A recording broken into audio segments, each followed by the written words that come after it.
Now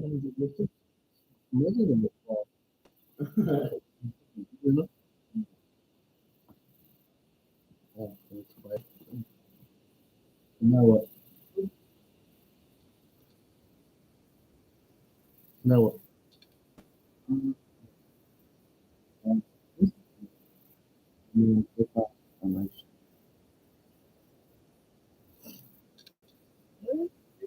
And they're like, no, no, no. Atlas Intel, don't look at them. No, no, no. Rasmussen, no, no, no. They're not even coming to you guys anymore. Is it at a point right now that they can no longer hide? They try to cancel us. They just can't. We were kicked out of the 530 aggregate for ideological reasons. They didn't like that we talked to Steve Bannon or that we polled on issues like the vaccines or election integrity. We're really the only ones that do it. Those are vital issues that people have really big concerns about. So they couldn't get rid of us, and it was really unfortunate that we were showing that the race was basically locked in because people know who Trump is. He's been campaigning for this for like 10 years now. And quite frankly, I don't think people care who Kamala Harris is. He's just an extension of the Biden administration that really hurt people. So we just saw one of the polls from New York Times saying if it goes the way it's going, Trump's going to win 299. Where do you have it? I think he's going to sweep the Rust Belt. I think that he's going to win Arizona and Nevada because that's what my poll said. And I think we're looking at 312 right now, to be honest with you. And I honestly think she should look around and say he's not going to get enough votes to get over the hump. 87% of Pennsylvanians, 78% of Wisconsin. I don't think she's going to be able to dig herself out of that. And so it's going to be time for phone calls. Do you have any questions for him on the poll side? Vince, Dominic, any questions for him? Go for it. Dominic, you got a question for him? No. The question is, how would you react on, because I just checked the Twitter, and there is, I think, very important tweet. Let me quote it. This is from Cardi B, and she tweeted, "We need a Hail Mary." That's her tweet. What's your comment? Cardi B said we need a Hail Mary? Yes. I responded to I her. wouldn't laugh on that. I didn't know she's Catholic. Cardi B likely thinks I didn't Hail. know she's Catholic, but I think they know. I think they know. Cardi B, and then we've got another one. Has anyone checked on Stephen King? He hasn't posted in 7 hours. What we know from internet, people are leaving their meetings. There's no comment, and then I know Kamala Harris said that she's not going to comment. The question would be, what is going to happen if Harris would take Pennsylvania? What would have happened if she would take Pennsylvania now? Yeah, that would be a good question. What would have happened even if Harris would take Pennsylvania? What would you see about the rest? I mean, to simplify, Trump swept the Sun Belt. I think he's going to win Arizona and Nevada pretty clearly. So she has to sweep the Rust Belt. Listen, if this did just come down to Pennsylvania, we might be in a different situation right now because they could drag their feet and take days to count all the overseas ballots or do a little bit of extra counting in Philadelphia or whatever. But if Pennsylvania goes to Harris, then Trump's still doing really great in Wisconsin and Michigan right now. She just can't get there. She just can't get there. Mark, did you just say she just can't get there? I think that's what the odds show. These states are pouring in votes. The statistical calculations, the New York Times decisions that have, they show that Trump is the favorite right now. There's just not enough urban votes. So let me ask you, I'm on your Twitter account right now. At what point do you feel comfortable calling the night? When? What needs to happen for you to tweet out, it's over, Trump won? Baby Donald Trump. What do you think? I think I would tweet that now. I think the betting market determined that a half an hour ago. And listen, the betting markets can be manipulated, but you're not going to manipulate the betting markets with 2 hours to go. You're giving your money away. So the statistical calculations, New York Times, decisions desk, the betting markets have all determined that Donald Trump is winning this. She's got to come to that realization soon too. Do you think we'll have do you think most of the people that are still up following this, they'll go to sleep tonight knowing who the winner is, where we will see Trump celebrating at Palm Beach Convention Center, or is this going to happen till tomorrow? That's a tough question. They have options right now. One of them is essentially forcing Trump to say that it's his race. In my opinion, the country's really divided. We have the highest risk of a civil war than we've ever had in our polling. People think that there's going to be a violent reaction to this election, regardless of who wins. If they wanted to do the right thing, to de-escalate, to turn back the accelerationist mindset they have, they should make the call, because I just don't think they're going to get there without magically coming up with hundreds of thousands of votes. So can you give us a split, like 80-20 we'll know tonight, 60-40 we'll know tonight, 50-50?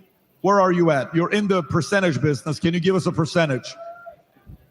I think I already know. What was that? I think I already know. I think Trump won. Okay. Is there? Yeah. Did you say Trump won? I think that's what the numbers say. Wait, a Mark, miracle. Mark, did you just say Trump won? I believe so, yeah. He said, look at what's happening. Yes, that's what he said. And you are the first one, Patrick, to announce it. I mean, statistically, we love statistics from now on. Now, let me ask you this. For some people that are skeptical, in 2020, how did you report who won at a time like this? Did you say Biden won? Where were you at in 2020 at this time?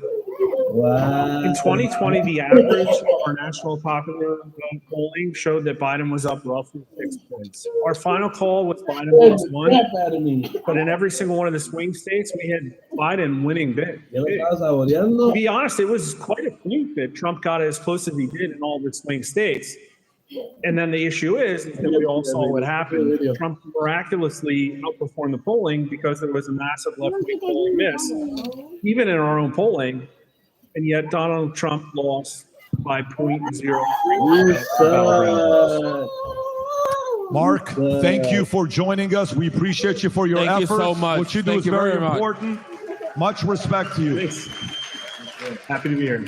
Have a good night. Really sad. Can you, by the way, let me explain to you guys how his business works. You can say Trump won. Pundits can say Trump won. Podcasters can say Trump won. He can't say that. His entire business model is in how accurate he's going to be when he says somebody won. Do you understand what just happened right there? He can't get away with saying something like that.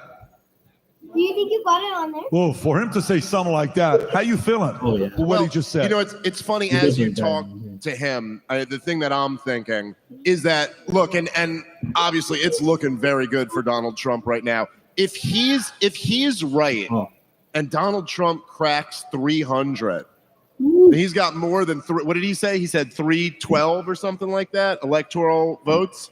I mean, then the other thing we got to look at here is how bad all the polls were again. They got this thing completely wrong. I mean, look, I think all of us have probably felt this way for about the last month.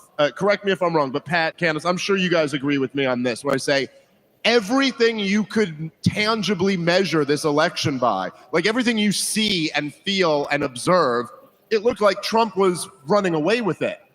He had moved the culture toward him, all the big events, all the big rallies, all the big shows, and yet every goddamn pollster in this country said this was the closest election in my lifetime. It's what all of them said. And if he does crack, I mean, if he's already got this thing pretty much wrapped up, it's not even 12:30 yet, and they're saying he could crack 300 electoral votes, then this is a blowout, man. This was not a close election at all. This was exactly what it felt like, a Trump blowout. And the Polish TV, Republika TV is in Convention Center. They just tweeted that Trump will give victory speech within an hour.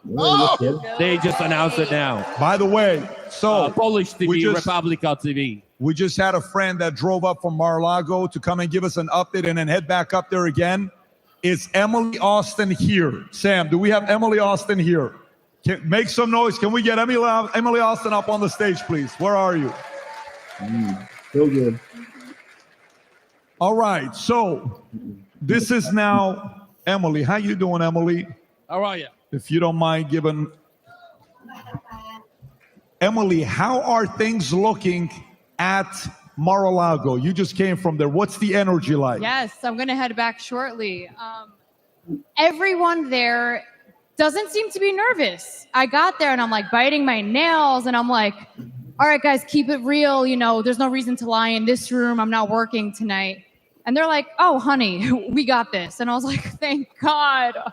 Oh, it was such a good feeling to be the most nervous one in that room. It was good.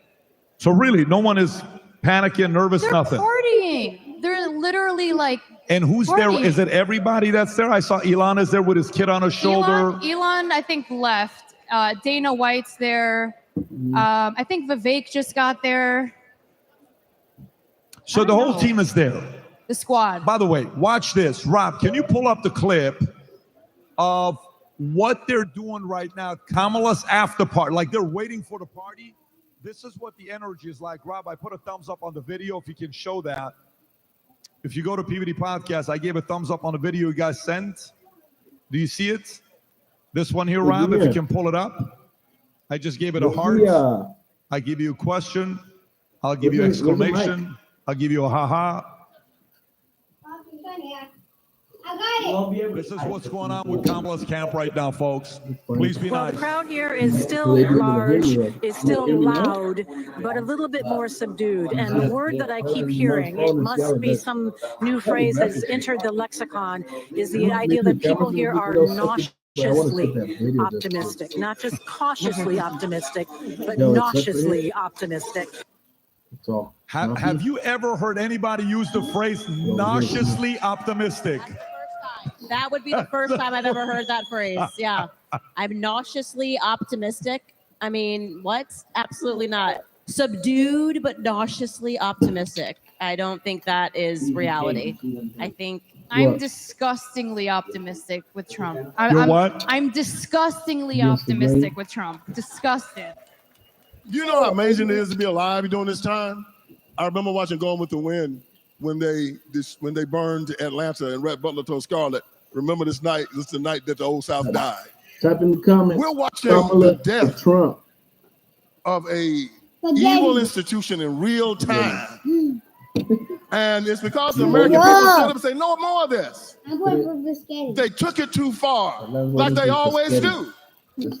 They finally took it too far. And the people stood up and put a stop to it. And to say that we were a part of it, to say that we were part of that group that stood up and said, no more, and that all of us were part of it. It is a beautiful thing. And I'm glad tonight to be here with my friends. It's good to be here. Yeah, like it's cool that Trump's gonna win, but it is so awesome that she's gonna lose. I mean, it's just so great. It's just like listen. This was always it reminded me of 2016 again. And the best part of Donald Trump is just watching all of the worst people in this country lose, man. And I know some people will say like, "Hey, that's not a good reason to support someone just because you hate the other side." And actually, yes, it fucking is a great reason. What about now? Can you hear me now? Let me see the mic. I bet you'll be able to hear me better. Is that liberal in 2016 with the beanie and the yellow jacket screaming? Do you guys know what I'm talking about? Yeah. No. We need that again. We need that one more time. It just feels too good. Let me ask you a question, though. Let me ask all of you guys a question. 2016 was very different. Yeah. It was. You bet $800 to win $100 with Hillary Clinton 24 hours prior to that.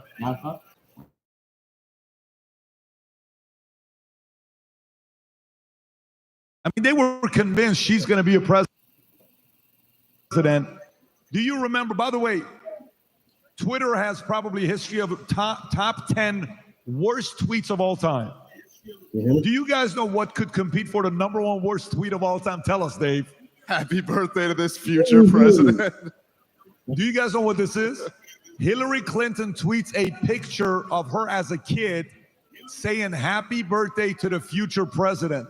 Yeah, it's an astounding level of arrogance. Astounding It's level astounding. of arrogance. Yeah. But by the way, Nauseously optimistic. nauseously optimistic. By the way, don't get it twisted, folks. Don't get it twisted. Many of us thought Hillary was going to win. And by the way, I'm not saying everybody, I'm saying many, right? And even, I may be wrong, but when Trump walked up on stage after they won, do you remember Trump's face when he looked at his family? He's like, shit, I guess we're freaking presidents.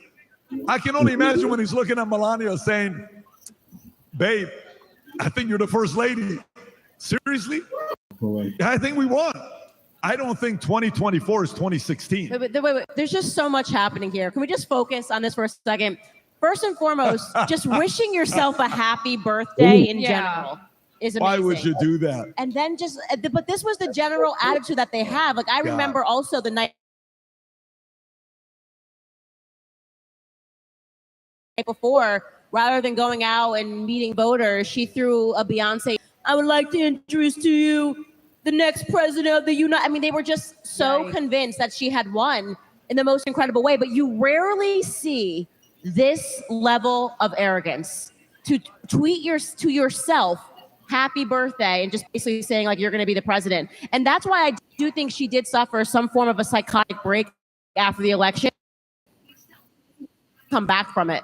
She really hasn't, because they had convinced her, she had convinced herself, she had accepted the result that she had won before people even went to the polls, to find out that she didn't to Donald Trump. I really don't think Candace, she's tough. It's really tough. That is very tough. And by the way, you know this Al Smith dinner, which you have to love the dinner because it's comedy, the shots they take, where he says, you know, Hillary bumped into me earlier. She said, pardon me. And he says, what? I'll think about it after I become the president, right? I mean, and by the way, this next one, the one he says to Eric Adams, he says, you know, Eric Adams, I'm being told he's a vegetarian.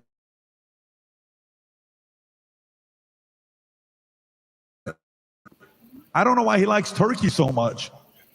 Did you understand when he helped Turkey build that building, $10 million? These are such great moments. But this one, I actually don't think you're going to see the same level of crying that we saw in 2016. I think this one, deep down inside, they know something's going on. They have a terrible candidate.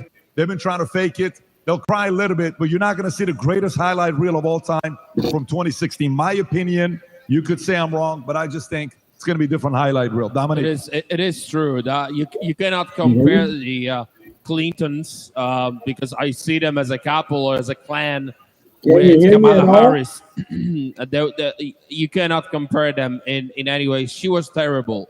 Like even Democrats were so unhappy. Biden said after they get rid of him, he said if she can compete, if she can win, I can win. I mean, I say that too. I'm not even 35, and I feel like I could win over Kamala. It's not about the age, because she's so.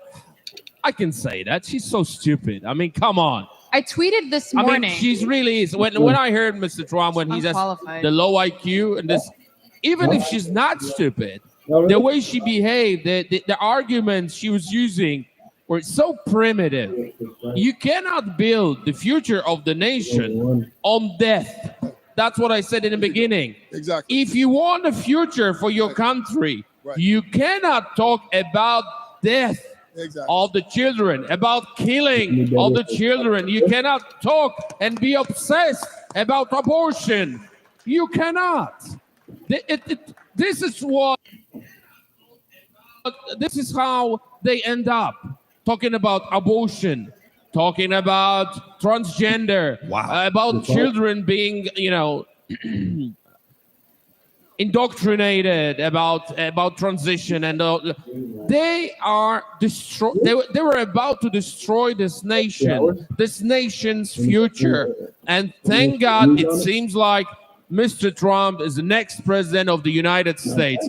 I hope it will happen. Let's wait. Amen. But it looks like this nation was saved again. And Mr. Trump was saved, and that was God's intervention. Because if you would now believe that God intervened in this moment, what moments would be the God's intervention? Very good point. By the way, I want to show you guys, Rob, if you can go back to that picture you had up. Look at this powerhouse table. Look at this. Dana White, he's the absolute One has best. access to a few thousand of the toughest fighters in the world. The other guy's got access to 300 billion. And the other one's got access to the world paying attention to him. All at the same table. That's a power photo. That's a powerful table right there. By the way, report just came in. If you can show this, Fox just said this. Republicans officially gained Senate. Woo!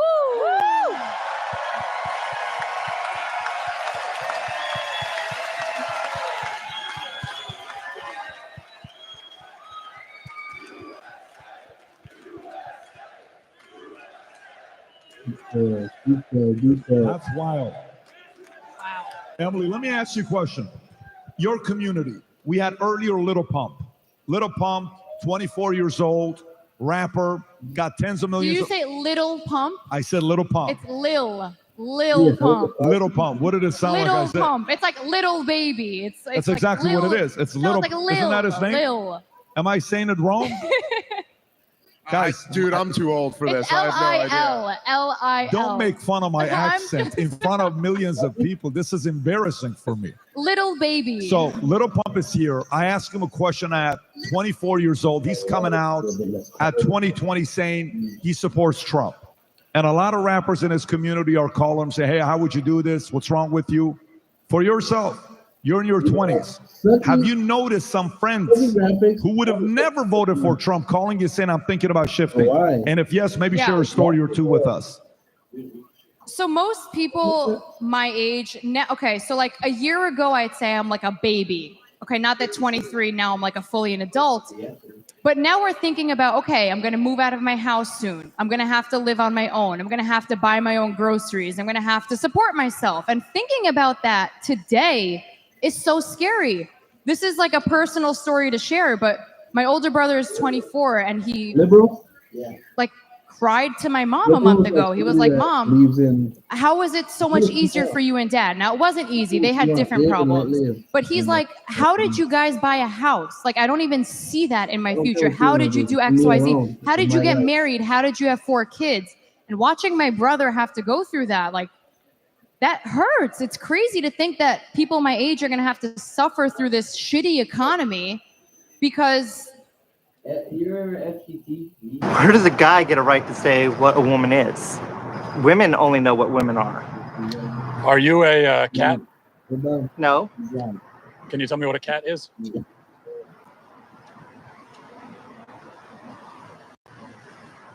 This is actually a genuine mistake. I am sorry I even came up there. Do you want to tell us what a woman is?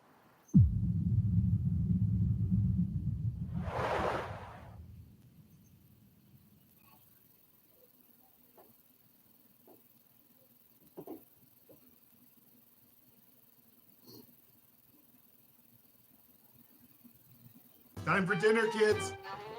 The reason I gathered you here today is for a family strategy meeting. Johnny, after dinner, brush your teeth, and then you get 30 more minutes of IXL. Only 30 minutes. 45 if you floss. Timmy, let's work together on your long division. And Dad, I don't see any broccoli on that plate. Mom, dinner looks excellent. Let's do this. We've got to study. Tests are coming up, people. The learning product Families Trust. Start learning today at IXL.com.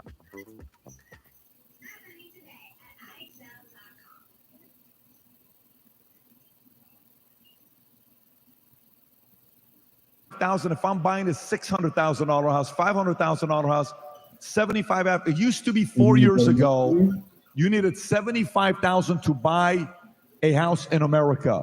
Today you have to make 120 grand. Better at Who all. the hell has gotten a 60% raise in the last 4 years? How many There's people? Vinny. Hi. Vinny, how you doing, Vinny? Now you can hear me, right? We just want to say we miss you. Can everybody say we love you, Vinny? We love you, Vinny. We're here for you, It Vinny. was going off of the. But it's a real, like, having kids. We used to say to have a Right, kid all from right, all 0 right. to What's 18 going on, costs baby? $245,000. Wow. You know, right now to have a kid from 0 to 18 costs you nearly $400,000. So if you have 3 kids, that's $1.2 million over 18 years. I think it cost me that much this month. It's like, how old's your kid? I got 2 of them, and they're expensive. Listen. I mean, obviously, I will say this, right? Obviously, the price inflation has been a huge issue. By the way, might not be the most popular thing to say in this room right now, but it's also a lot Donald Trump's fault. Just saying, he was for the lockdowns and printing $6 trillion in 2020. Yeah, sorry, it sucks, but you don't have a counter argument. It's true. It turns out if you shut down the economy and just print tons of money, it results in price inflation. But Biden certainly kept it going. I got to say, here's another angle that I don't think any of us have talked about tonight, and I do find this to be very interesting. And I don't know if I have my thoughts completely flushed out on it, but the young left-wingers, the 20-something-year-olds, are not the shock troops for the regime that they were in 2016. Like, I don't know. Donald Trump spoke at Madison Square Garden, and there were like 100 people protesting. If he had spoken in 2016 at Madison Square Garden, there would have been massive protests with, fights outside and this whole. And I do think a big part of it is that the young left-wingers have spent this whole year protesting the war in Gaza. And it just wasn't that easy to get them to snap out of that protest and then snap into protesting on behalf of the people whose genocide you've been protesting for the whole. I got to say, I mean, we'll learn more with exit polls and stuff, but it really hurt Kamala Harris that she was tied to this regime and they're supporting Israel conducting this war and genocide. This war that is viewed as a genocide by the majority of Democratic voters. That's a very tough square to circle. I'm voting for Trump because he supports Israel. So let's go. Woo! Can you hear me now, Junior? We're testing.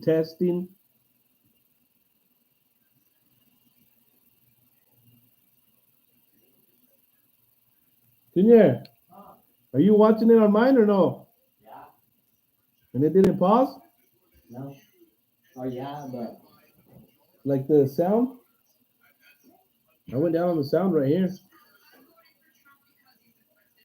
Is it not supposed to shut off right here? Okay, now I can hear.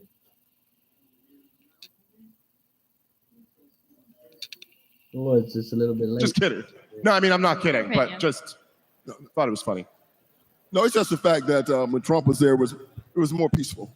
It was never really peaceful, but it was just more peaceful. Tens of thousands of people weren't dying, and he says he'll stop the carnage on both sides. And I think that's why both sides kind of want him in there. At least he'll stop the killing, and hopefully, if that happens, we can find some type of settlement, some type of deal to stop this in perpetuity. Hopefully, listen, amen. It turns out peace is more popular than war. Yeah. Who would have guessed? Yeah. Peace. And he's a strong man, and most people are afraid Dave, to what did you just say? You said more popular? I didn't hear. He said peace is more popular than war, and I agree. I think like that. That's why I was saying it really came down to the fact that who do you think is going to preserve peace? It is interesting. Like growing up, when I was on the left. I think up until very recently, we all perceived the Democrats as being the peace party, like the party that was anti-war. And magically now it's very clearly the Republican side that's more, I would say more anti-war more than the Democrats. I mean, when Trump was in office for 4 years, we had peace. And they kept saying, oh, we're going to go to World War III. He's got the button on his desk. And, oh, my God, how could he say that? We're going to go to war with North Korea. And then everything was good, and he was bringing the troops home. I mean, the second they got into office, it's just been mayhem overseas, right? Ukraine, I mean, oh, we've got to support this, we've got to support that. I think overall, it is an issue that matters. Look, I live in Tennessee. You go around, you speak to people that they just don't care about what's happening overseas. What's up, everybody? Looks like Republicans are waking up. People are waking up. Going from Democrat to Republican, people that care about their children, people that care about the future for our children and our children's children.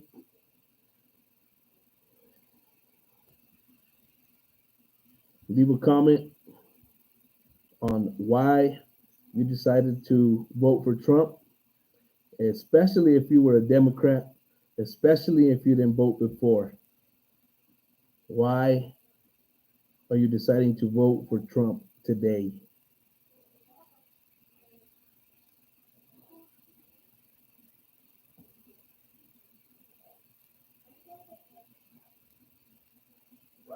Can you hear it? You have the volume up? ¿Pues se oye o no? Oh, shoot.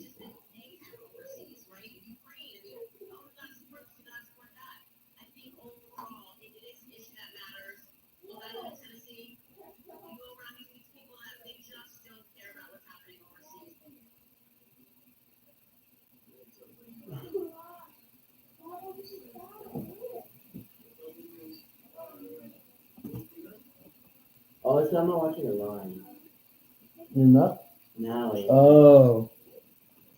Come on, Junior. See? Oh, that's a lot faster. It still sounds muffled, right? Let me see, bring it.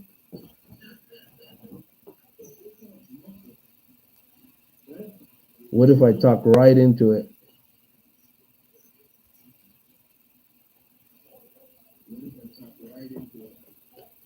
Why?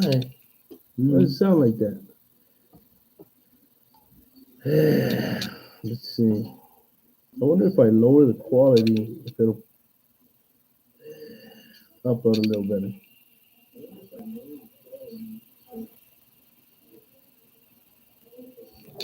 Does it still look really choppy or no? It's not Joe. I mean, she just altogether just wasn't a strong candidate. I mean, what up with Willie Brown, they were saying that she's not qualified. They were saying that this was about her being someone's mistress, and then they tried to completely bury that history. She just has never been qualified. There's she couldn't no even. debating She couldn't forget president. She was not qualified to be the attorney general. Yeah. So it was quite audacious of them to just go, well, we're just going to run her anyways. By the way, I firmly believe if there was a primary, she would have lost to Josh Shapiro. Yep. She would have lost to Pritzker. She would have lost to Newsom. And she would have lost to Whitmer. And rightfully so, by the way. And rightfully so. Because They're that's all the more system. qualified than she is. Absolutely. By the way, I watch Josh Shapiro, and I say, you know what? He's a guy that's very formidable, respectful. I like how. Now, doesn't mean you have to agree with him on his policies, but I actually like the way Josh carries himself. Yeah. If he would have even chosen him as a VP, she would have a better shot than. By the way, we have to say, I mean, seriously, some of the best content created the last few months. Let's not forget, we got to give some love to one person that I don't think we're giving enough respect to. Tim Waltz gave us some of the best content the last few months. I forgot about him. We have had such great commentary to respond to. The Madden game that started and finished 0-0. The comments he made the other day calling Elon Musk that gay guy.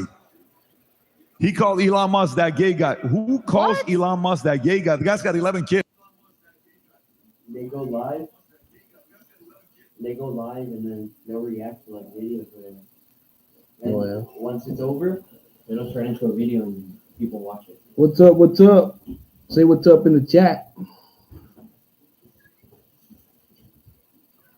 Are you voting for Trump or Kamala? You're good. Uncle Donnie T or Kamala?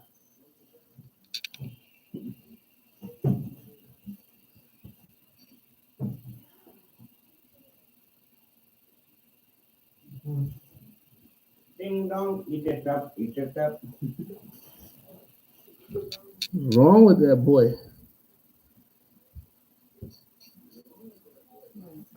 We said that an hour and a half ago.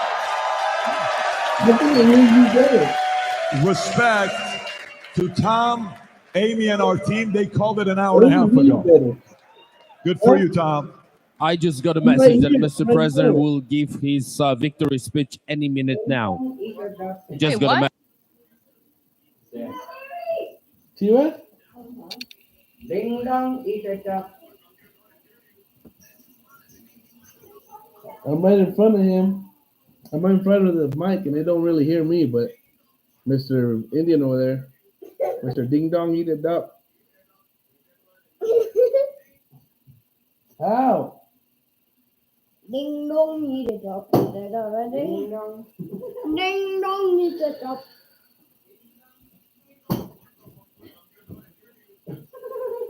Oh, is that you? Is that you? You fool. Oh my gosh, what a fool. However you feel about him. Did you guys see JD Vance on Rogan the other day? It's over. Look, Harris headquarter and Trump headquarter. See the difference. Oh yeah, there you go. But over 3 hours, the dude is super we need smart, very impressive. However you feel about him, she picked a VP who added nothing to her campaign. And he picked like a strong VP who could actually help him and could go on Sunday news shows and make good arguments. I mean, it's just when if you just look at it on paper, you'd go, dude, they pulled Joe Biden out way too late in the game. They stuck in the worst candidate for then they went on like a 2-month gaslighting tour where they just tried to convince everybody that she was Barack Obama in 2007 or something like that. It was all just so ridiculous. It was very crazy. But going back to Tim Walz, because I did forget about him. I never really understood that VP pick. So does anybody have any ideas about why Tim Walz? Here's essentially my idiocracy theory on it, which isn't very interesting. Barack Obama was such a narcissist that he had to pick the dullard Joe Biden to be his VP because he didn't want anyone who would outshine him. Joe Biden is so insecure because even before he went senile, he was never very bright. And so he picked Kamala Harris, someone who could give him identity points, but wouldn't outshine him. And then Kamala Harris is so insecure that she had to pick someone who wouldn't outshine her. And now we've gotten to like 13 levels of stupid from where we started from. The guy's name is Tampon Tim. Yeah, I mean, nickname Tampon Tim. Class A pervert. You could get. I mean, I think that's basically it. But he's a real weird guy, that Walz. Man. We're gonna find out weird stuff about him in the future. He thinks men can have babies. He thinks boys need tampons. He thinks men can menstruate and lactate. Guy's crazy. But he matches. The Democratic Party up in Washington, D.C. now looks like the bar scene from Star Wars. A bunch of weirdos. Have you seen that Rachel Levine? Yeah, walking around, the dude in the dress. Ugly dude in the dress. And all of them just walking around, all of them crazy. The thing that I found out, because I worked in a prison for a while, is that crazy people don't know they're crazy. And they surround themselves with other crazy people. And that's what the Democratic Party has done. They built a business model where the craziest people in the world rise to the top. And when you go to Washington, D.C. and you walk around the Oval Office and the White House, everybody in there's a freak. Breaking and news. Insane. Breaking news. Kind of like a big breaking news. Guys, brace for impact. You want to hear this. Go ahead, Rob.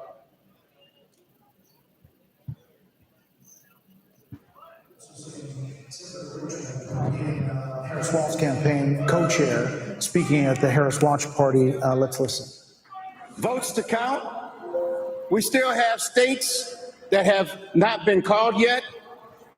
We will continue overnight to fight to make sure that every vote is counted, that every voice has spoken. So you won't hear from the vice president tonight, but you will hear from her tomorrow. She will be back here tomorrow to address not only the HU family, not only to address her supporters, but to address the nation. So thank you. We believe in you. May God bless you. May God keep you. And go HU and go Harris. Thank you all. Senator Critchman. I mean, she's literally pulling the Hillary Clinton. And I want to say this, because I just asked this question. This actually bothers me about women in politics. Like the 2 times that you've seen this, where they just go, I'm just too emotional to be able to come out and say anything. And I'm going to send a man out to just go, oh, we're not saying anything tonight because what? She's like crying in the back or freaking out. It's like, come out. Give a concession speech. She's like jacked up on Xanax right now. Yeah, She's not giving any speeches tonight. Let's Fair point. But it's like there is something to me that's fundamentally weak about that. like there is a strength to losing and coming out and conceding and saying it's not what we hoped, giving your supporters who are going to be out there crying, holding their stuffed animals. Remember Hillary Clinton's scene? It was very sad the night she lost because they were all so convinced. And to not even address them, to say, at least if you're saying we're not going to concede, have the strength to come out and say that yourself. Say, listen, this race is not over. Say something reassuring. I find that to be fundamentally weak and a further display of the many reasons why she was never qualified to be the president of the United States of America. I agree. I hope Kamala Harris never concedes and she storms the Capitol on January 6th by herself.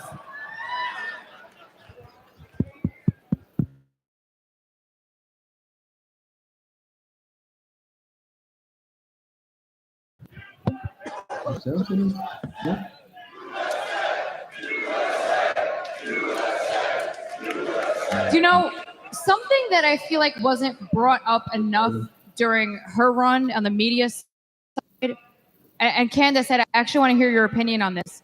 I don't believe, this goes back to foreign policy. Let's say America first. I don't think Kamala is fixing any issues here, but let's say she miraculously does. It's not a women's issue, it's a Kamala issue, because I actually think Hillary Clinton was well respected, believe it or not. But like, do you think any foreign leader will look at Kamala and be like, ooh, maybe we should listen to this girl, maybe she should have a seat at the table? Do you think Putin's gonna respect her? She, Hamas, Hezbollah, anyone?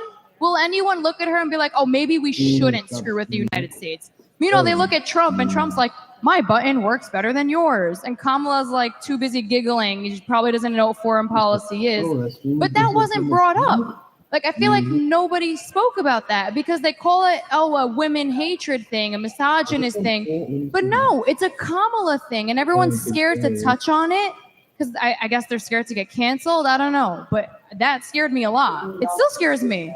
Yeah. I mean, I would say we could have a long conversation about that because I actually have thought deeply about women in politics in general, like women as the president of the United States in general. And I think that there's a lot to talk about there that I'm not going to get into tonight because it's too controversial. But I do think that if you are going to be a candidate, you are going to be, like, I'm going to be a female candidate, to be running on nothing, to be running on I'm just a woman, right? Like Hillary Clinton's hashtag was I'm with her. Now, she was much more capable than Kamala Harris, but when you see that all they're doing in all these speeches, when they're not saying why she's qualified, they're not saying why she's great, they're essentially saying, hey, this is a woman. Like Taylor Swift's speech was on her Instagram feed was, this is for the childless cat ladies. It makes women look like we are not qualified to be in leadership positions when they don't at least run. Great point. Yeah, when they don't at least run with a little bit of gumption by saying, here are the policies, this is why I'm strong, this is my opinion about the border, here's what we got wrong, here's how we can fix the economy, let's talk about, the numbers.